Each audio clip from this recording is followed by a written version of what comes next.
Hi guys, my name is Emma Herman and today I'll be talking to you guys about the ketogenic diet. According to the Center of Disease Control's most recent data as of May 3rd, 2017, 70.7% of adults are overweight with 30.9% obese and rates continuing to increase. With these increases in obesity, they've also found increased rates of cardiovascular disease, heart attacks, diabetes, and stroke. Almost all of us have been impacted by at least one of these diseases. With majors in biology and nutrition science, I've been introduced to many different diet techniques and the associated pathways.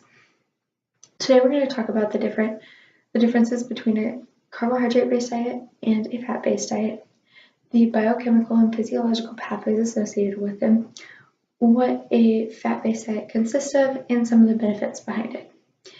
The ketogenic diet is a high-fat, low-carbohydrate diet that alters the way that the body uses its nutrients for energy. Before we get started with the ketogenic diet, we're first going to talk about the typical American diet or carbohydrate-based diet. The primary macronutrient in this diet is carbohydrates. As seen in the My Plate and Food Pyramid, vegetables, fruits, and grains make up the primary constituents of these meals. All of these break down into sugars, which eventually turn into glucose, requiring the secretion of insulin to decrease the blood sugar back to normal.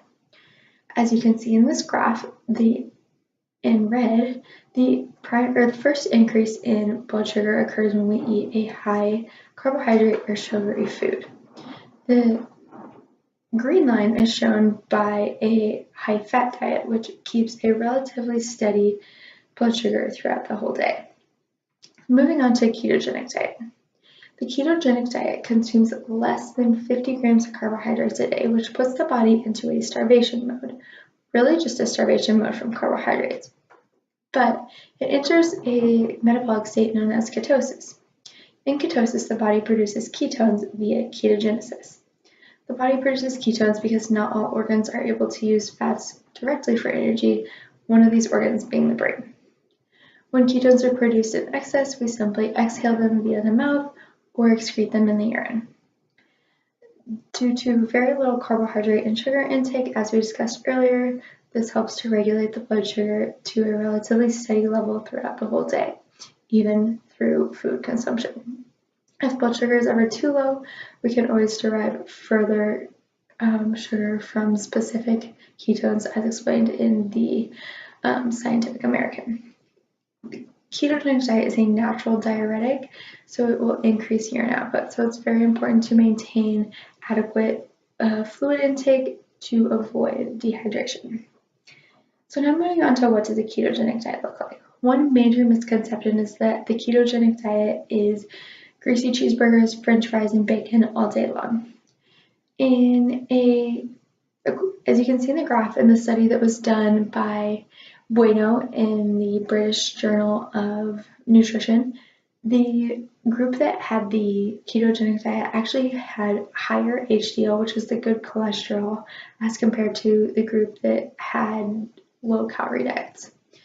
And then the Keto Dash recommends that 70% of our energy intake come from fats, 25% come from protein, and only 5% come from carbohydrates. And then the amount of calories that we consume will depend on sex and age and amount of physical activity that we do. So here's an example of what a ketogenic diet might look like. We have an egg, we have some bacon, and we have some avocado slices. High fat, moderate protein, low carbohydrate. As compared to a carbohydrate-based diet, we have some oatmeal and some fruit, all which break down into sugars that would increase the blood sugar. Lastly, benefits of the ketogenic diet. It provides greater weight loss success, as said by WebMD, in that fats require greater energy to break down into an energy source.